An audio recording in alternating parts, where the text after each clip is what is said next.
It upsets me that I'm you on watch Moana right now. I'm now made. But I'm like, I think of them just again moving up into the Like this It's like, I'm so I not was- naturally doing this. Welcome to episode 12 of the Three Fates podcast. I'm one of your hosts, Deanne. I'm Pam. And I'm Meredith. Welcome in. How are you guys today? It's a juicy day. This is a juicy It's day. a juicy day. Juicy. Well, maybe because it's the full moon, or it was. It was. Yeah. Pink moon, rose moon. So it's an emotional moon, I think they said. Yeah.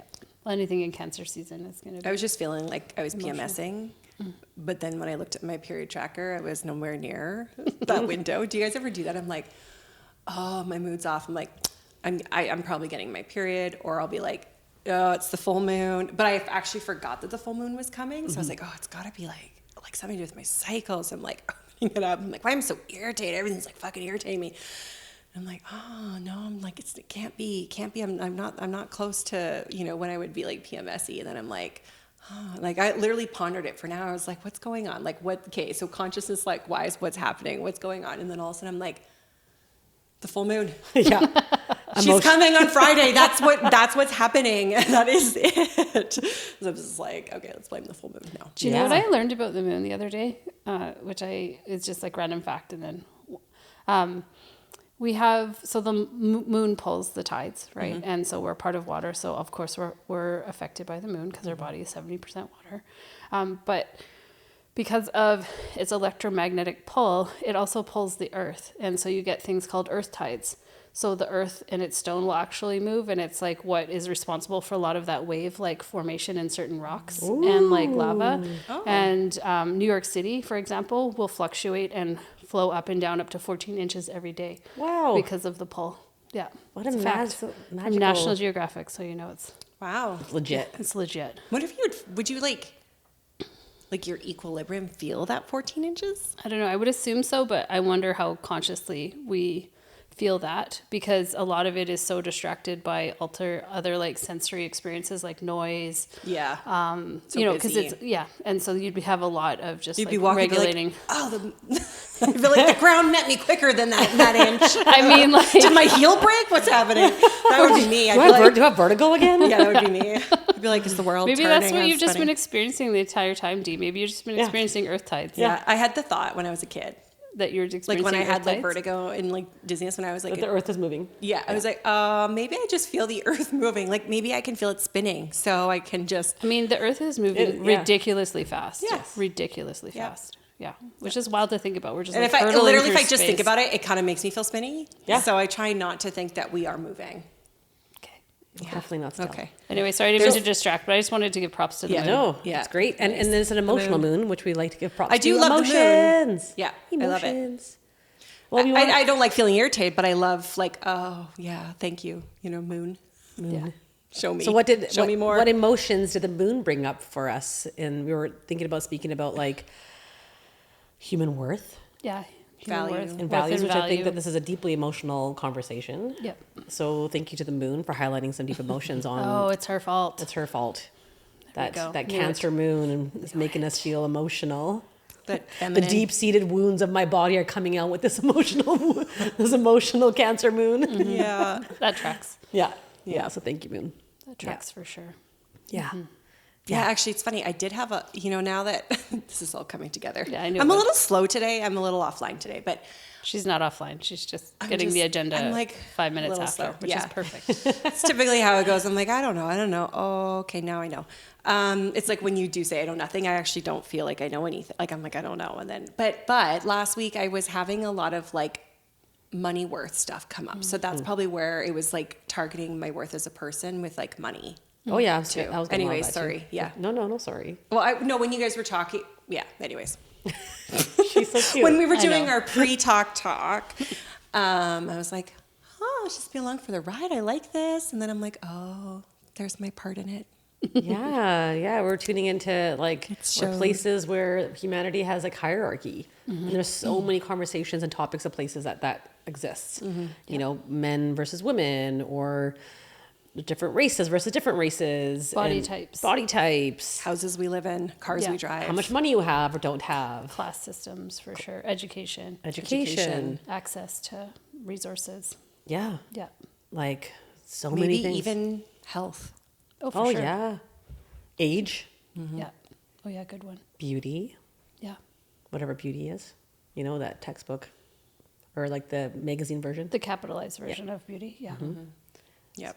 So it's been a tender place. I think I've been contemplating for myself the past week. I think with the moon, honestly, this is like what's been brought up Yeah. for me the past week is like the places in my past where I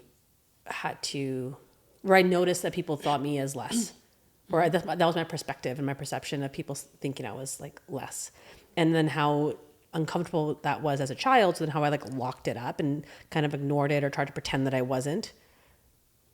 Do you want to name what you're talking about? Yeah, I'm like, I'll just name it. I'm like, how do I start? Can you just name it so we know? Yeah. I don't know if people watch this. I'm a person of color. If you don't watch on YouTube, yeah, I'm first generation Canadian with an Indian descent and a Punjabi descent, and so my parents are born and raised in Punjab, and they learned English in Canada and all the things, and we grew up. I grew up in a very white dominated town. Like I grew up in Vernon. Yeah. It wasn't like in Lower Mainland or anything like that. And then a lot of situations, especially in the 80s, of like targeted hate. And then of course my young brain, like, pre-7, that's extremely dangerous. And to be like, well, this is my hometown, the place I'm born, and I'm being told to go home, but I was born here. It's really confusing. Like so confusing. And so to like survive from that, you start to like try to act more like the others. You try to like put on this mask, like, no, I'm actually just I'm really quite white on the inside, guys. Yeah, you try to assimilate into the safety of the predominant culture. Totally. And then that worked for me for a long time. I'm like, oh, look how great I am now. I'm so like everybody else. I speak like them. I walk like them. I dress like them. And I totally rejected my own culture.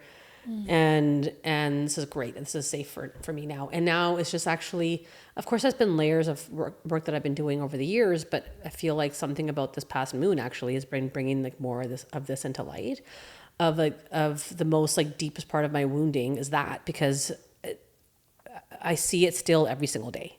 It's not something that has been like, oh, that was a long time ago, I don't see it anymore. It's never gone away in 40 years.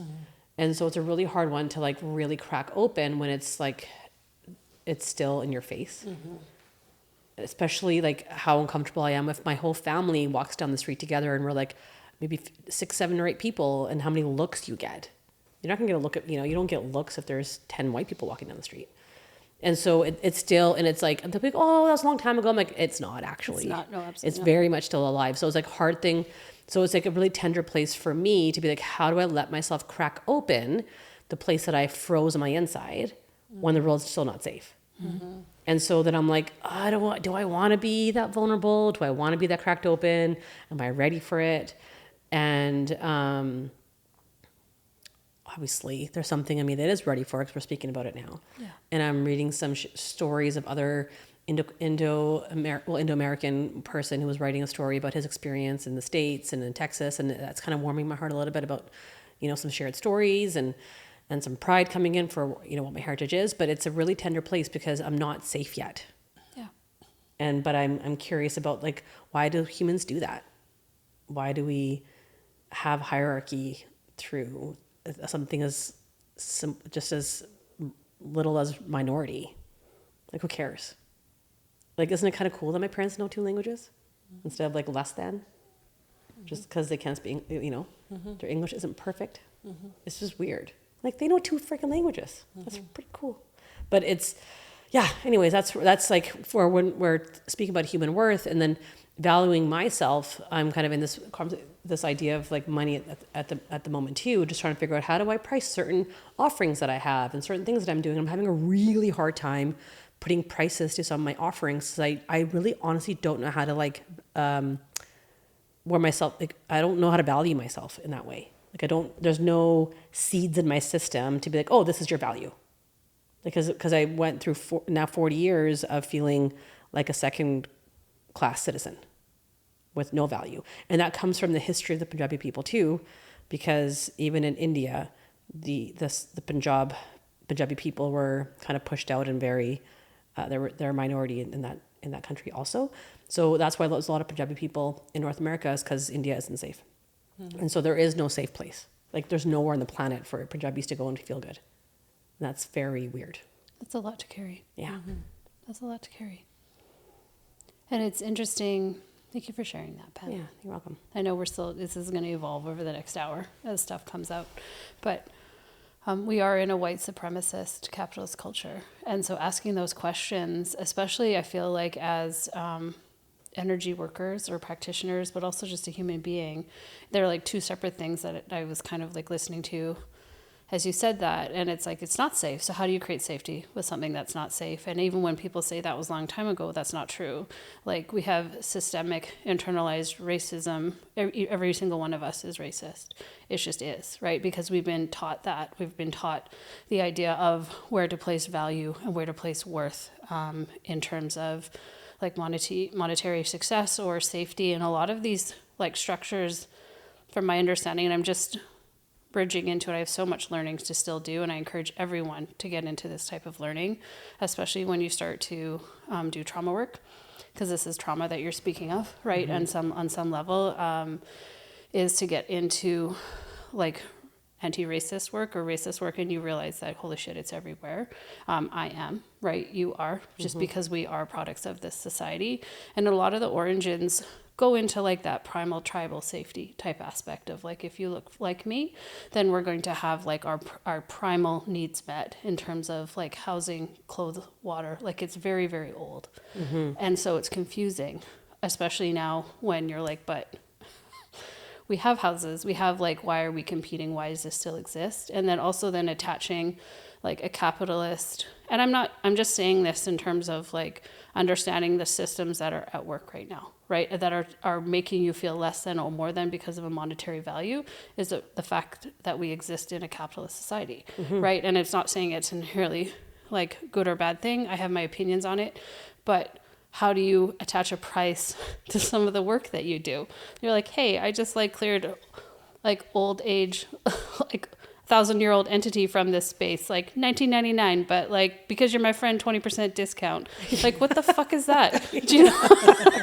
Do you know what I mean? It's like, oh, 2 entities, okay, like 2 for the price of 1, right? Like here you go. Like it's stupid. Do you know what I mean? Or like some of the healing and like the breath, if you're experiencing breath work is like, and so this idea of exchange or reciprocity tied into worth while you're working within a racist, white supremacist, like capitalist culture is fucked, right? Yeah. Like it's just so crazy to try to navigate, and it gets really confusing, it gets really painful, and gets really hard really quick because it's causing harm to all of us, and especially someone who's like having, and I'm not going to speak for your experience because it's your story, but like just in what you're saying, it's like, yeah, you feel othered, all right? And so when you feel othered all the time, how do you find worth in yourself?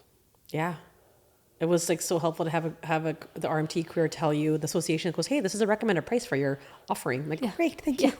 Thank you so much. And you attached yourself. You attached to yourself that had its own, like RMTs are their own worth. Like that's a matrix. Yes. That you attached yourself to gain worth from. So severing that, it's solely you. It's solely me. Now I'm like in this place where that label is gone. So I'm not hiding behind that matrix of this is the worth of a registered massage therapist. Now I'm like, oh, it's just me. Now I'm just Pam Dillon. Yeah. And I have this medicine. And now you want me to put like a number on this offering, but I've never been in this society, been held in my worth versus, you know, with my, obviously my family, but for people of like white people, what do you say, non-color people? What's the word? Yeah, Caucasian. Okay, Caucasian. I was like, my friends, obviously, I've never felt that. Yeah. Like, I don't ever feel othered by my friends, like, that are my deep soul friends. And so, but other than that, I don't have seeds for like cultivating again, I'm having a very hard time putting like value to what I do on like on a number of basis, because there's nothing in my inner child, nothing in my brain that says, oh yeah, that's, this is where you create that energy from. Well, a lot of it too is like kind of shadowy in this like industry a little bit. I'm just like on fringe, but like we get a lot of, I know we talked about money in a previous episode, but we get a lot of like beliefs thrown at us like, well, charge the number you're scared of and let the universe manifest it for you. And that's always felt really ick for me. No, you got to go with what you're comfortable with. Right. But then also and you can't help but also when things of worth come up, be like, well, ooh, can I charge like $250 or can I like have to feed myself? But, and so immediately that's like where our shadowy type work comes up. And a lot of it has to do with these unconscious beliefs that you're speaking of that have to do with the culture and society that we're living in currently.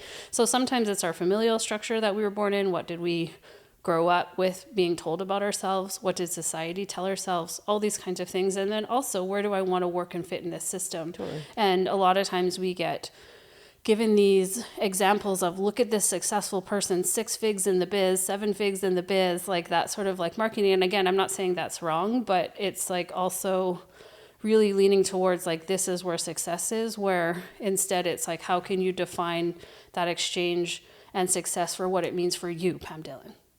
Right. And so that's like, you get to decide what that feels like versus like trying to respond to this system that I actually don't think you like at all. No.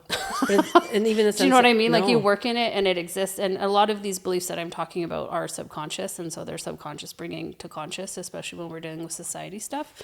But like part of that pause in you is because there's a certain level, and I don't want to project, and you can tell me if this feels true or not, but it's like this, it doesn't feel right for you to like, you're like, and I don't want you to like, our number one thing is to then make it something wrong with you. You don't know how to value yourself. You don't know how to put a price on your thing. There's something wrong with you. Yeah. And there's probably a course you can take to fix that. Yeah. Do you know? And I'm just taking the piss a little bit, but like there's these, like I'm poking at these aspects that exist there because like that idea of worth and value and enoughness. I remember like channeling one time that worth doesn't even exist. It's something we make up here. Yeah. So how do you, and it's real because it's a matrix and because it's how we choose to live our lives, but how do you as an energetic worker find that place? And it's like when you just said, oh, when you're comfortable with, I'm like, I'm not comfortable with, like, I'm comfortable with 0. Like, really? Well, that I just did that. You weren't comfortable with it. I wasn't comfortable with it, but I was so uncomfortable with asking that I have trouble because of like this place of background of starting the conversation of reciprocity versus being, hey, what's here? Let's talk about it. Somebody else has to initiate that conversation, and they go, oh, that person wants to have this conversation of reciprocity with me. That means that person sees my value. Right. But if they don't initiate it, they don't see my value. Yeah, I hear you. And then I can't initiate it because I don't see my value because of the programming. Yeah. And so therefore I'm not going to have the conversation because having the conversation is more comfortable than, and I'd rather just not, then I'm not going to get paid, which literally just happened. Yeah. Yeah. How do you feel about reciprocity, just as an energy right now, if I may ask some questions? Where does reciprocity land in your body? Does it even exist in your body? I could feel it wanting to land in my root chakra. Okay. What's currently in your root chakra? An old woman who's smiling at me. Don't know who she is, but she's really sweet. Okay. Got a wrinkly face. And it's brown. It's not a wrinkly vagina. It's just not a wrinkly vagina, guys. It's very useful. Very useful. Very youthful. Very plump, supple. Yes, exactly. Strong, muscular. I have no babies. No. Fair. Just to clear that up. Okay. Exactly. Yeah. Does she have like a message for you? Have you felt her before? No. Okay, cool. She feels like, that woman, that wise elder in the face of a tree. Was it Pocahontas? Yeah. Yeah. Yeah, Grandmother Willow. Yes, that's her. Listen to your heart. Listen to your heart. Mm-hmm. But she's kind of more humanized in my mind right now. Fair. Yeah, but it's Grandma Willow. So what does she have to say about reciprocity? Listen to your heart, obviously. What does your heart say about reciprocity? For me, reciprocity in like an energetic standpoint feels like it just feels like a universal law. Okay. And that's what it's not really up to me. Okay. It's up to like, this is the energy that I'm providing. This is the energy that matches. And there is like a sacred reciprocity here, because if we don't actually make that deal of reciprocity, then we're in an energetic universal imbalance. And then we're actually creating like IOU situation. And if we create an IOU situation, that's basically karma. So I don't really want to participate in creating karma by not participating in sacred reciprocity with people. So I'm currently trying to move through this and work through this, because I'm like really tired of the IOU feeling. Yeah. Is there like a strong IOU feeling right now in you about anything? Is there some karma that's being asked to be cleared? No. Okay. Yeah, it feels like now I'm like learning how to. I'm actually going into the backwards place where people are going to owe me, and I don't like that. Okay. Why do you not like that? I just like balance. I'm a Libra. I think there's a story behind here. I know. There's a story that's asking to come out. Why do you not like it when people owe you?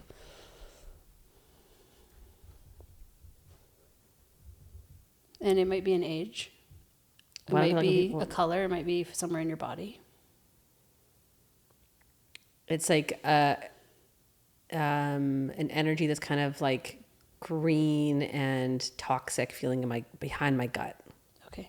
and it makes me feel like bile. When they owe you. Yeah, like very gallbladdery. I was gonna say gallbladder. Yeah. What's the energy of the gallbladder? Well, it usually is like the catalyst, right? Catalyst, and then it's Pushes frustration. you and moves you forward. Yeah, along with liver, Okay. but it's frustration, consciousness. Okay. What are you frustrated by? The fact that we're all in this stupid exchange and everybody's trying to feed these like dollar for dollar, like this whole freaking thing is frustrating. Okay. I think, but Why I is think it that's not deep frustrating? enough. We'll get to the human. Just start with whatever access point is available. Yeah, I feel like my brain's answering right now. It's like this idea of like this frustrating that how do you put worth on something to be like, okay, that equals $5 and that equals $4 and that equals $7 and then and then I'm gonna like, how do we even? I don't know. I'm childhood pen coming out right now. Yeah. What happened to you? Where someone owed you? My sister. Oh, I'm thinking of like I don't know if this is a story, but it's stuck in my head. This one time, my mom bought us bubble gum, Hubba Bubba. And I was in kindergarten, and Nav and I shared a room. Love you, Nav. And she's like, "Oh, Pam, you want some gum?" And I was like, "Yeah." So she goes to her room and she brings back 2 pieces of gum to the playroom and gives me a piece. I'm like, "Great," and I chewed it and whatever, and we're having a great time. I go back to my room and I see that there's only one package of gum open. And she took both pieces from my package. Right? Mm-hmm. So her pack is closed still. She's got 5 pieces. Now I have 3 left. Pissed. And I was like thinking, I was like, what? And I'm like looking at this. I'm like, I'm young, kindergarten, but I still get it. Still get that this is like a deep imbalance here. And you just took my gum. And I was like, Nav, what do you took both pieces from my package. She goes, no, I didn't. I'm like, what? Literally holding them. And she's almost like literally denied it. It was like as if I was like so too stupid to understand that she didn't do that. I was like, I don't understand what's happening. I remember being so deeply confused of like, I don't really get why she thinks I can't see the like that she literally has completely imbalanced it. Like she literally just took this. And now she owes me a piece, but she's denying it. So you got gaslit. I got gaslit. Does that have any connection into also being a person of color Yeah. in your experience? Yeah. Yeah. Yeah.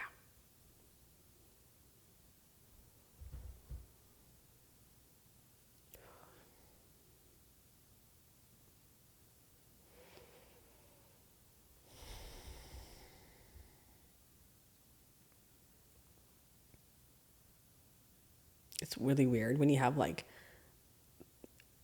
family members who have a certain certain type of maybe status or wealth or whatever back in like Punjab, but they come here and then they have to grind. And like they do, like you work every hour. It feels like you're having to work, double to get what other person's getting. Right. Yeah, I kept hearing like, it's like you might feel in your background or in your family. It's like, I always have to earn my keep. Yeah. So if like if you feel like there's money owing, it's like triggers that frustration of having to earn the keep. Does that make sense? Mm-hmm. And also that idea of being a first generation in a country that says, "Oh, you're so lucky to be here. You better like Show us how you better lucky." like these are the acceptable professions, and you better," which is colonial mindset. Yeah. Yeah. Yeah. You know, it's so weird because my brain can't, like, I'm having a hard time even coming up with like the words of the stories because it was like from day one. So your brain dissociated. So let's Yeah. go into your body on this Yeah. again, right? So we can understand that like that's like almost too much like to even consider. Like when you actually feel into the energy of how big that actually is, like this subconscious patterning, it's ridiculous, right? Like it can take you out for days is my experience. So what's the story in the body that's asking this like bile in the gallbladder, the frustration, the resentment, what's accessible for you today? Because that's like the start of this journey. It's like there's a voice inside my system that says, stop looking at this. If you open this up, you're like, I don't even know what the warning is. There's just kind of like red alarms going through my body. Beautiful safety, Yeah. right? And so it's like, okay, great, thank you. You've created safety around this. Is it like okay to crack it a little bit today, Yeah. right? And I hear like you're going to really want to take this on. You really like. There's a lot of ego here. Say like, and when I say ego, I mean like it's like a fucking beautifully placed safety mechanism to allow you to have come as far as you have and to exist as well as you have in this society. So like this should be 100% respected.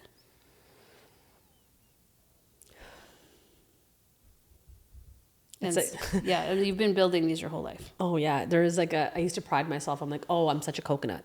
Like I was like, oh, I did so well. I've done so well with assimilating into the culture. And I just can see something in my mind right now, taking that coconut that I tried to be so deeply and fucking smashing that thing. Yeah. Like, I'm so fucking tired Yeah. of like pretending. Yeah. Yeah. There's like a huge amount of grief behind that too, Yeah. right? And anger. But there's a huge amount of grief. Oh, a ton. Yeah, for sure. That's that anger piece too. But like how much like where you have to completely hide your identity because it's not safe to be you. And then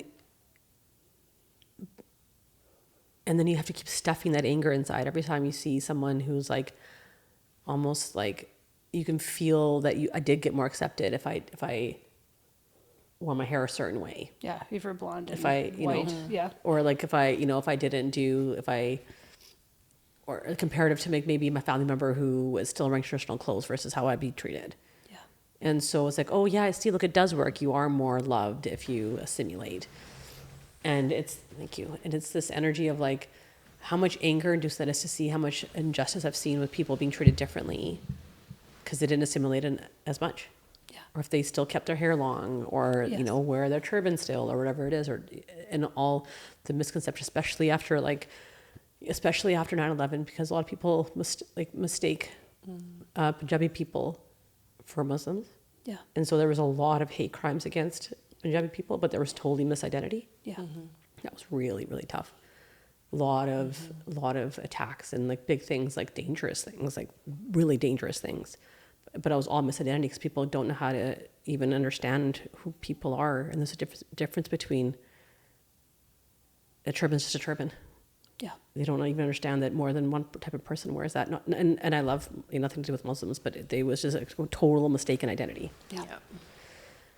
And then you can't, and I was contemplating that because my dad had a turban growing up. He moved to Canada and cut it off to fit in. So did all my uncles and everything too. And I just asked them this past week, and I'm like, hey, did you guys have did you guys want to cut your hair when you came here? Like, what was that story like? And I think they're kind of like surprised with my asking. They're like, what do you mean? Yeah, you had to. Like, and my dad's story, he came around, he was in Montreal when he first got to Canada, and he had a turban when he first got here for a couple of weeks or something. And he was walking down the street, and there's this little kid who was like, Mom, is that man okay? He's wearing a really big Band-Aid on his head. It's all wrapped up. Is he okay? Okay, he's got a really bad wound on his head. Which is actually kind of cute, but It's super so cute. But I remember dad, he shared that story again last week, and he's like, "Yeah, no, this kid, I don't know." Then I felt uncomfortable, and I was like, "I don't want to scare these kids," or whatever it was. Aww. So he took it off and cut his hair, and it's just interesting, how many people have done that, like change the way they look so they don't get attacked or don't literally get attacked, especially the men. For choosing, wanting to simulate like erasing their own beliefs off their body so they can like literally not get killed. Yeah. Like literally not get shot. Yeah. It's crazy. And so like that's is a place, if you travel with my family, you go through an airport with my dad, it's like, it's a very different experience. And you're like, this actually was a matter of like life and death. Like you just assimilate in certain places after certain times or certain places of the world. And it's like, and it honestly, it's like, it was not any safer in India. There's lots that happened between provincial or state borders and stuff. So you were kind of like a refugee everywhere. Yeah. Yeah. So we were talking about refugee energy. Yeah, I've been thinking about that the whole time. Yeah, with a you. couple episodes. The same. Yeah. And so, Well, you know what I mean. yeah, you had a galactic energy of refugee, and this is like then the human version of that, where I went to India. I've been to India like 3 times. That does not feel like home. Right. So it's like this place of then, just where humans are so mean to each other. How do you accept life then? Like you're still so good at being here. It's not like I was thinking about that. I'm like, how does she do it? Yeah, it's actually because of the faith of the Punjabi people. Yeah. So it's like, Guru Nanak is my one of my spirit guides. And Guru Nanak was a man who was born of Hindu descent, and he started a movement which didn't become a religion for 200 years after his death. So he wasn't trying to create anything. And he just spoke about all the things we speak about spiritually, that the connection to the cosmos, spirit, that kind of stuff. And then he had 10 successors or 9 successors after him speaking, kind of sharing this message. And one of the gurus along the way, there's lots of conversation in the Sikh faith about like, one is Chardi Kala, which means like, there's basically like a movement of energy, like a lot of things, like a lot of these statements of Chardi Kala or God and Nirpo Nirval is like no fear, all love, no fear. And pretty much like a cheer until the last man stands, like I can't be well until you're well. Or like Ikunkada's big one is like, we are all the same thing. That there is stories of Guru Gobind Singh in battle trying to, when his disciples being on the battlefield was actually against the Sikh soldiers and the Mughals back in the 1700s. And then one of the disciples of Guru Gobind Singh was feeding water and tending to all the Mughals, like all the Muslim people that they were actually trying to kill and fight. And then that was like this place of like, but I have a big, deep teaching in my bloodline of like, we are one humanity, we are one people, there's one spirit in all of us. And that is Ikongad. I literally have it as part of my tattoo. And because I grew up with Ikongad, because I grew up with Jardikala and Nirpo Nirval, all these things, it's like we're embedded with this teaching. And we've had that same stamina in India. That's what served us there, where this has been going on for 300, 500 years. And so the spirit of my people has been built on being attacked for 500 years. And so there is like this energy, there's spirit within, that there is such a deep teaching of life and respect, and that we literally, that God is everywhere and in everything, that I'm no different. So if I'm being judged by someone, I can't, in that same teaching, judge that person. I just see the wounding, or I see the trauma, or I see the person underneath it. And so it's because of that, of the guru standing behind me, that I can still live and embrace life, because I can't see any different between me or that person, ultimately. Can that be your worth? That line? Yeah, can you take that Can out you of take your that in? gallbladder now? Yeah. That stream? When you first started talking about that old woman, I saw you just like walk up to a rainbow and sit on the rainbow of like, this is like the universal law. Like the universal law is my law. Yeah. And in that, as you're speaking, it's like this invitation of like, yeah, I would love to drain that or pull that out. This is why your gut's changing right now, too, you know. That's why, you know, because this is so similar that we're both unearthing aspects of, in completely different ways, not in no way comparing to what you've been through or your story or anything, but in an aspect of the consciousness being similar. And you were probably like, I should take what she's taking. Remember? Because I used to talk about that. So I was on this like parasite protocol.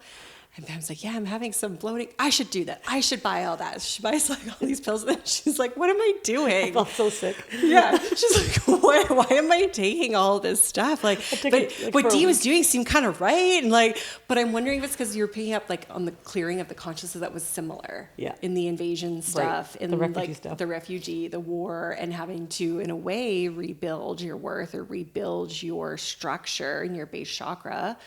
And so you're like, can I clear this out right now too with these pills? And then, and then you're like, nope, it's not working for me. No, I'm like, I know the pills never really do. And I'm like, I feel awful. And I feel... It's because you have too much belief, Pam, that you could just heal yourself with energy. Meanwhile, I'm like, I gotta take a supplement too. It was like 6 days. I'm like, the stupid supplements, I'm gonna throw them out. I'm gonna throw them out again. I just spent all this money. But that's this liver, gallbladder, and gut thing. Yeah. Sorry, 100%. I wasn't on my mic there, but that's that part. Yeah. Yeah, that totally makes sense. It's... Can we bring back in Bubblegum Pam Bubblegum Pam. to this situation? Yeah, I want my piece of gum back. What do you actually want back? What are we reclaiming here? Yeah. Oh, man. A spot? A spot, and like I just keep hearing the word value. I wonder what the vibration of that word is, but... Oh, say the word. What was the word? Value. Value, okay. Yeah. And I don't know what that word means to me. You know what I'm hearing? Yeah. Well, what came in translation for that is synergy. Yeah. So where there's not a segregation, but there's like a synergy. Oh man, fuck yes. Like I hate that word, segregation. Because it's like where everything looks and feels like segregated. I was like maybe like the Punjab people being kicked out, you know, even out of India, or there was like separations then coming here and there was still segregation, or then, you know, now I can't look how I want to look or wear my turban, now there's segregation. So it's like, and so then worth is based on, you know, the meeting ground of segregation and synergy. Mm-hmm. It's so interesting too, because even if you go to the Sikh temples, they have this like place where the gurus were like, they serve meals and food at the temples, and they have this thing where they don't care if you're a king or, you know, a peasant, you're going to sit together. There's no hierarchy. Mm-hmm. So coming back, we were speaking about hierarchy in humanity, and you know they like literally the big kings coming into these temples, and they don't get a throne to sit on. They sit on the floor, on the mats, on the reed mats, with everyone else, and maybe the beggar beside them, and they all share the same meal. And that's a huge part of the teaching too, is synergy and not segregating anything. Mm-hmm. It was about taking out worth is right in the middle. System. Yeah. How do we stop this segregation within your vessel then? Yeah. Well, to me, it's embracing then the synergy of what you pick up in. Well, it's also the essence of your guide. Right. But if I'm sitting here and going, Ikon God, we're all one. Yes. But I'm separating myself. You're holding this, yeah. I'm holding it. Well, like I can't really be a part of this society because I am other. Yeah. Yeah, I hear you. And then I'm, even though I understand the teaching and my overall perspective and the higher self of observation of myself, I totally understand that. But in like some deeper part of where this lives in my nervous system, it's still, well, like I'm othering myself. Yeah. It's still a segregation within a segregation. So then I've decided that I'm racist against me. Right. Probably are. Yeah. Because we're raised in a society that's inherently racist. And I can recognize that even growing up. I'm like, oh, I don't want to live in Surrey. I don't want to live like, do I date brown people? Like, do you literally, these are exactly the like programmed systemic racism that we all deal with, no matter our color. Mm-hmm. Can I ask, how has it been being an energy practitioner in a predominantly white area?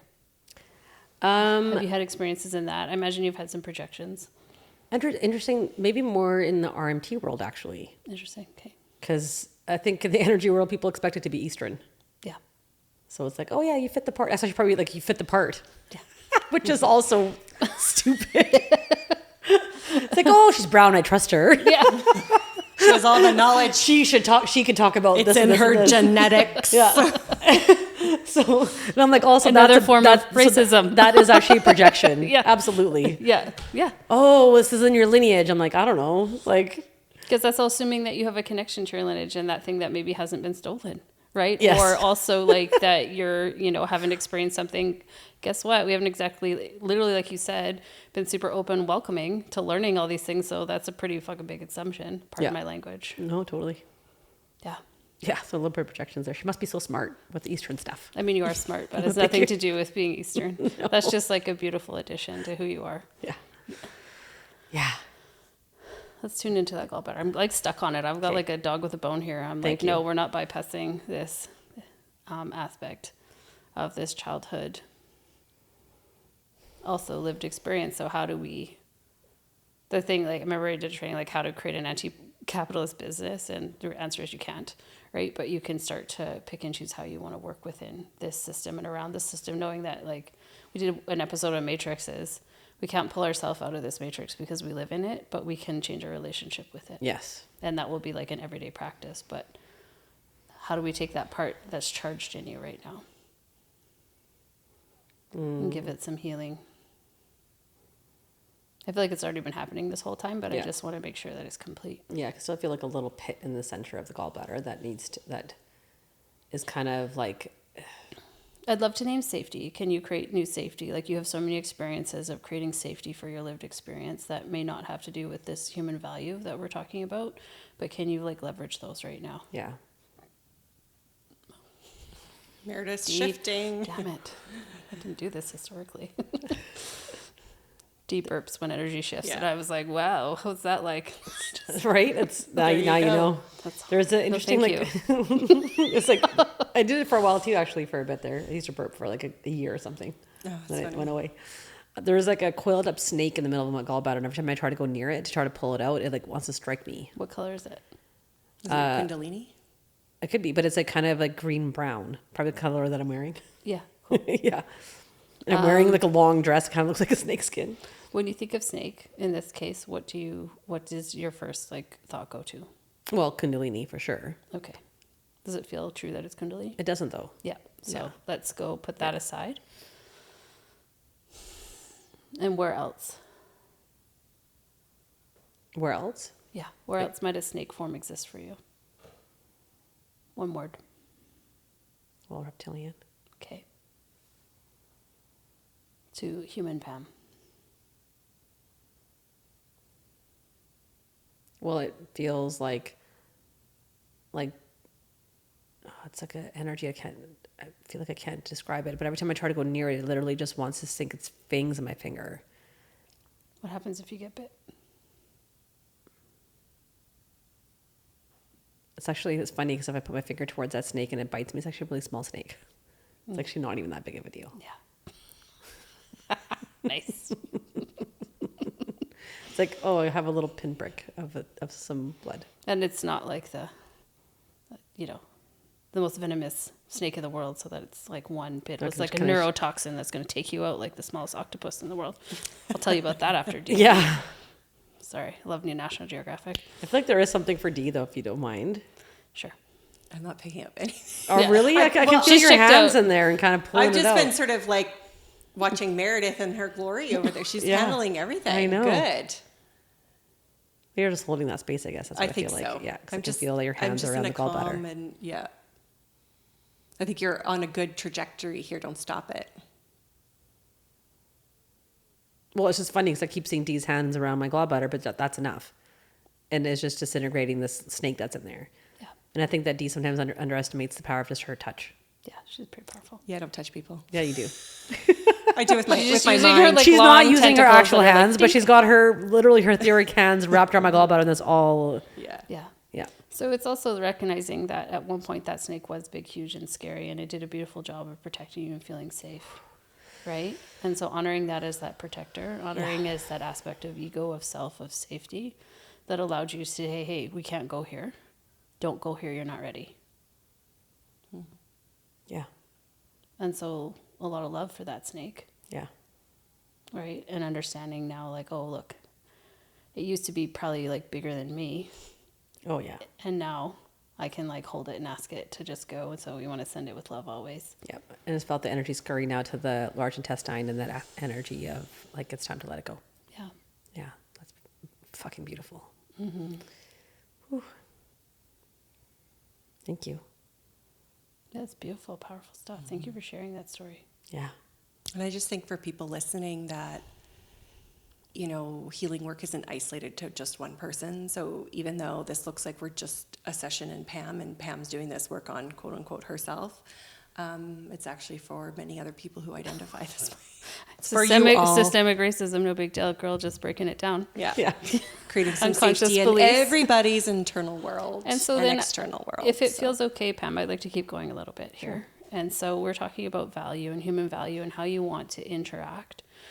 So as this is healing and loving, and I'm seeing a lot of gold energy floating through like your gallbladder and this area, is how do you want to work in a synergistic way with your gifts and this like world and whatever other dimension? Because this came down to like, how do I price my shit? Yeah. Right? Like, That's my value. just to take it back to like a real thing, like that's what that's what part of this story is. So then understanding like how does like it's going to look different for me, then it's going to look different for Deanne, then it's going to look for Robin. How do you want it to look? And it's okay if you don't have the answer, but I think there's a feeling that's asking to be embodied. Yeah. And I think it goes back to the wise woman inside going, just follow your heart.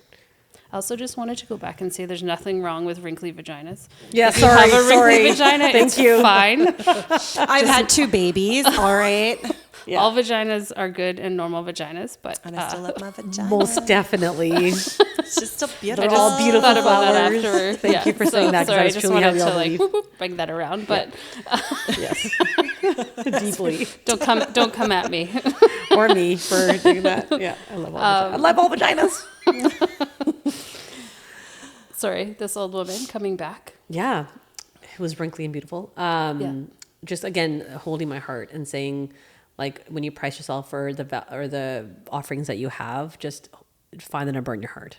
Yeah. Like, it's not in your head. Just the numbers will just appear in your heart and just go with it. Yeah. I love to also like, and this is my like projection, but sometimes it's fun to like decolonize the number or decapitalize the number and say sometimes it can be a reciprocal exchange. Yeah. Sometimes it can be like a gift of like, and you get to choose, Yeah. you know, because sometimes it feels really good to have like a non-monetary exchange on something. Yeah. That's why I like to call it reciprocity versus It's like a beautiful word. currency, money exchange kind of thing. Yeah. Yeah. And again, there's like, we love money, money, bring to us, but this reciprocity. Yeah. Right. Because then that seems to be like so much more magical and so much more like, though, like there's literally no limit to how reciprocity can show up in that way. Yeah. Right. Because I'm like, oh, sometimes if you put a dollar amount on it, it's like, as I'm coughing out something, excuse me, it's almost like it limits it. Yeah.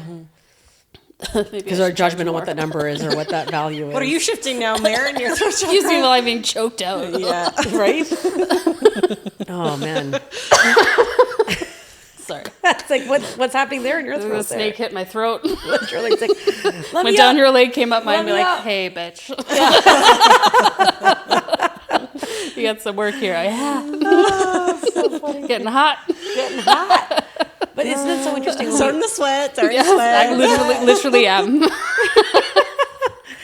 But man, we were just speaking about like I mean, that's my story, but human value comes in, or worth, or our judgments. We were speaking about so many different things. Like, again, like this doesn't have to be about race, but it could be about like I'd like to keep it on race yeah. at this time. Yeah. Okay. But I'm just I saying feel for like people, this it is, could like, be beautiful. Absolutely. Yeah. You know, it's about all sorts of things of where we feel like where these and your own energy of worth is maybe being challenged. And it's interesting, like how we can go into this conversation. Like, how do I price myself? How come I'm having a hard time just pricing my business stuff? And it's like how we can go down that rabbit hole and how we use curiosity to like move past that and go, what is this really about? Yeah. And there's like these big opportunities of like healing some really like big things, as you just saw in some, you know, in your system, because of a willingness to go down the rabbit hole of like, why am I having trouble with this, versus going, oh, I better just get some coaching and I just better put a number on it and or ask somebody else to do that. Then we end up like, I think, bypassing so many opportunities to get know ourselves deeper, because You know, if we just decide, it's just our head's not deciding on a number, and that's what it is. Exactly. Well, it's the Yeah. ego takes over, right? If like we can't, if we're not safe to address that inner peace, or we're stuck there, but we have to come up with a number, we go into comparison and stick a price tag on there from ego. Yeah. I Which is think. that primal part of ourselves too, right? Yeah. Of that comparison and like safety through success or whatever on this like very like known. And I also wanted to like just mention in this, like, this doesn't mean that like racism is gone, right? This No, doesn't yeah. mean that you're not going to go and experience all those things that you still did.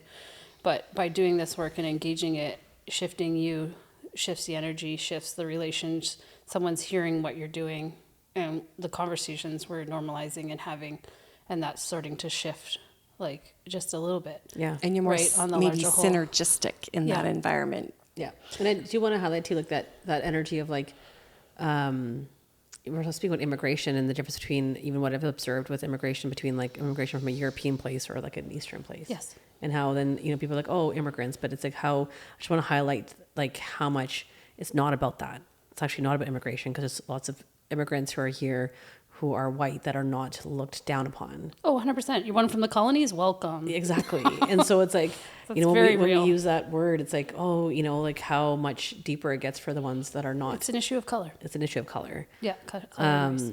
And so versus just an issue of like immigrants coming in or whatever it is, I'm like, no, it's an issue of color. Like, let's just call it what it is. Yeah. And the Yeah. irony that we stole these lands from Yeah. Aboriginal people. Yes. Oh, It's yes. so ridiculous and so much pain and such a ridiculous story. It's not my story to tell other than the fact that I'm a colonial settler on But this it- land, but it's yeah. like those are interplaying and around us all the time and they're so real. Which I used to love. I don't do this anymore, but I used to love doing this when I used to be asked like, where are you from? And I'm like, I would say, well, here. They're like, oh, no, but where are you from? But like, well, like here, like I was born right here in this town. Yeah, but you know what I mean? Like, what do you mean? You know what I mean? Like, where are you really from? Like, or where are your parents from? And I'm like, I flip it. I'm like, well, where are you from? Yeah, exactly. They're like, what? I was like, where are you from? You're European descent, so where are you from? And they are just like jaw drop and don't like literally well almost like don't know how to answer. Yeah. And I'm like, Yeah, Yeah. it's the same thing. Do your work, folks. Do your work. It's the same thing. Yeah. Yeah, it's pretty funny. You know what popped in is like a fun thing. We were talking about that. Like we ate coffee the other day. We were all born in Vernon in the same hospital. I know. We decided that all three of us. That's so sweet. So we're all from. No, we all Vernon. entered this portal that is Earth. I really like. It's a great the portal to same be in. Vernon. The Yeah. same place. And my baby, and then my babies are both Vernon babies. Born in the yeah, so cool. What a vibe. Thanks for carrying sharing on all tradition. that, Pam. We Yes, have our thanks for being vulnerable. our immigrant behind the French camera. implant. Our French implant. Thanks for holding fun. space for that, everybody. That Yeah. was really Thanks for sharing. yeah. Thanks for I being love vulnerable that. with that. I feel like I get to know you more too. Yeah. So it's great. Thanks for guiding in an intricate way too, Mare. No, just questions. No, you did it. I love the way you navigated with such thank you. grace. This girl did it. Thanks to that snake that's now in my throat. Yeah, I kind of did the motion. Like I was like, you navigated. I was like, ooh, that's kind of like Yeah. snake. I'm gonna go Google the snake totem after this, but I'm pretty sure it's like sensuality and sexuality, isn't it? Though. We'll find out. I think so. That's Maybe one there's of some them. Sometimes other it ones has to do though. with knowledge. Too. Oh, it can be with I Yeah. think power and wealth though. Yeah. It can be. Yeah. All the things. I'll take them all. Yeah. Gotta love it when those Well, thanks. animals show up. Yeah, no doubt. Thanks for listening, everybody, and holding space for me at home as well. I really, really, really deeply appreciate that. And a gift for everybody who's listening. Thank you. Awesome. Until next time. Oh, trust yourself. Be yourself. And love yourself. Nice. I was like, are we signing out? But I can still hear that they're looking at me. I'm like, oh, the end game. We got it.